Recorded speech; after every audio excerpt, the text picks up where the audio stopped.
বিজেপিৰ অসম প্ৰদেশ মহিলা মৰ্চাৰ উদ্যোগত শংকৰদেৱ কলাক্ষেত্ৰত আইডিৰ বুলনি প্ৰস্তুতি সভা ইতিমধ্যে আৰম্ভ হৈছে। মুখ্য অতিথিৰূপে তাত উপস্থিত আছে মুখ্যমন্ত্ৰী সৰ্বানন্দ সোণোৱাল, মন্ত্ৰী হিমন্ত বিশ্ব শৰ্মা, ৰাজ্য বিজেপিৰ সভাপতি ৰঞ্জিত দাস, সাংসদ কুইন ওজা, প্ৰাক্তন সাংসদ বিজয়া চক্ৰৱৰ্তী, বিধায়িকা সুমন হৰিপ্ৰা। পোনপটীয়াকৈ আমি লৈ গৈছো এই কাৰ্যসূচীৰ মাজৰে শংকৰদেৱ কলাক্ষেত্ৰ।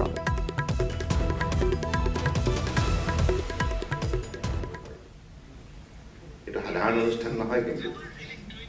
এই অনুষ্ঠানত আপোনালোকে কিন্তু ভক্তিভাৱেৰে নিজক বিশেষভাৱে প্ৰয়োগ কৰিব লাগিব, আত্মনিয়োগ কৰিব লাগিব, জড়িত হ'ব লাগিব।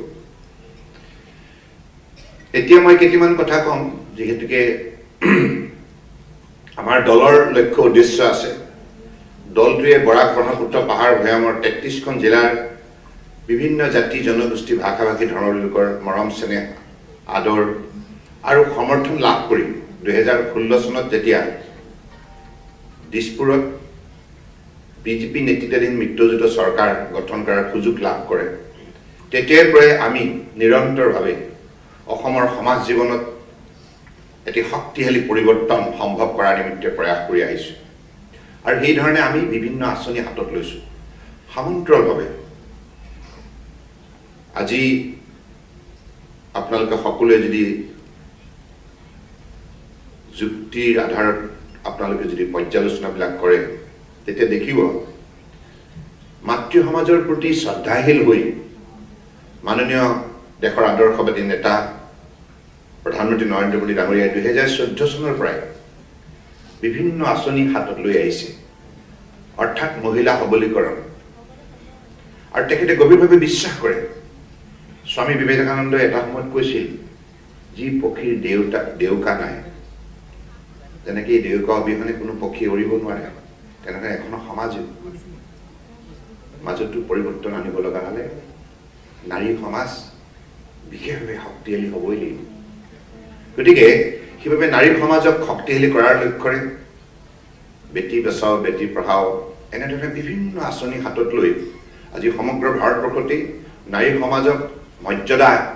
দিয়াৰ ক্ষেত্ৰত তেখেতে সফলতা অৰ্জন কৰিছে। আমি নৰেন্দ্ৰ মোদী ডাঙৰীয়াই দেখুওৱা পথেৰে যাত্ৰা কৰাৰ বাবে চেষ্টা চলাইছোঁ।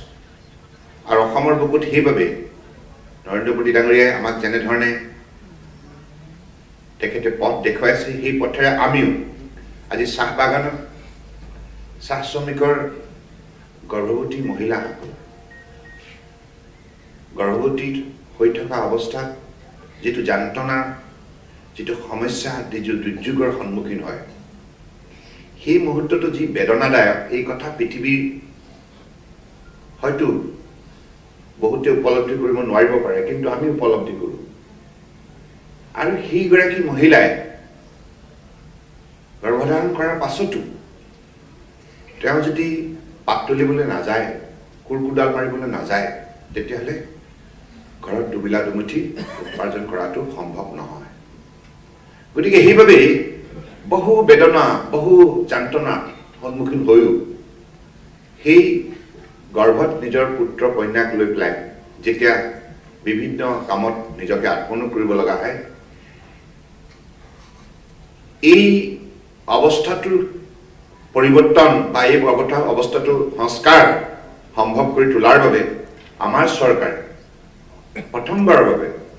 আমি চাহ শ্ৰমিকৰ বিশেষকৈ মহিলা আইসকলক, গৰ্ভৱতী মহিলা আইসকলৰ বাবে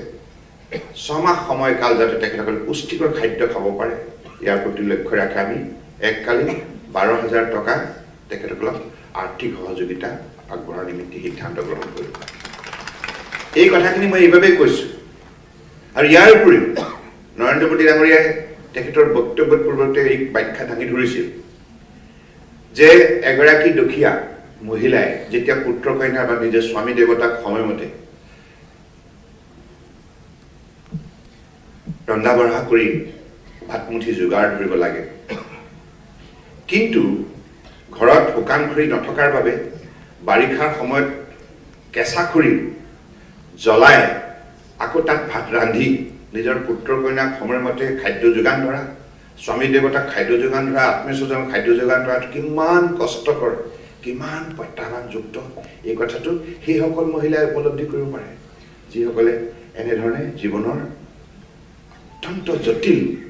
পৰিস্থিতিৰ মাজেৰে তেখেতসকলে গতি কৰিছে গতিকে সেইসকল মহিলাই সেই সময়ত যিটো সংগ্ৰাম কৰে ভাত ৰান্ধিবৰ বাবে কেঁচা খৰিৰ ফলত নজ্বলে গোটেই ঘৰটো ধোঁৱাৰে আৱৰি ধৰে ফলত পৰিয়ালটোত থকা প্ৰতিটো লোকেই চকুপানী টুকিব লগা হয় গতিকে সেই চকুপানী মুচিবৰ বাবে মাননীয় প্ৰধানমন্ত্ৰী ডাঙৰীয়াই যেতিয়া বিনামূলীয়াকৈ ৰন্ধন গেছ যোগান ধৰাৰ যিটো সিদ্ধান্ত গ্ৰহণ কৰিলে এই কথাবিলাক আজি তাৰিখত আমি ভাৰতীয় জনতা পাৰ্টি আৰু শংকৰদেৱ কলাক্ষেত্ৰৰ আইডৰ বুলনি প্ৰস্তুতি সভা ইতিমধ্যে অনুষ্ঠিত হৈ আছে আৰু ইতিমধ্যে আমি জনাইছোঁ যে মুখ্যমন্ত্ৰী সৰ্বানন্দ সোণোৱালে ভাষণ প্ৰদান কৰিছে বিজেপিৰ অসম প্ৰদেশ মহিলা মৰ্চাৰ উদ্যোগত অনুষ্ঠিত হৈছে এখন সভা য'ত মুখ্যমন্ত্ৰী সৰ্বানন্দ সোণোৱাল উপস্থিত আছে তেওঁ ভাষণ প্ৰদান কৰি আছে অংশগ্ৰহণ কৰিছে মন্ত্ৰী হিমন্ত বিশ্ব শৰ্মা ৰঞ্জিত দাসে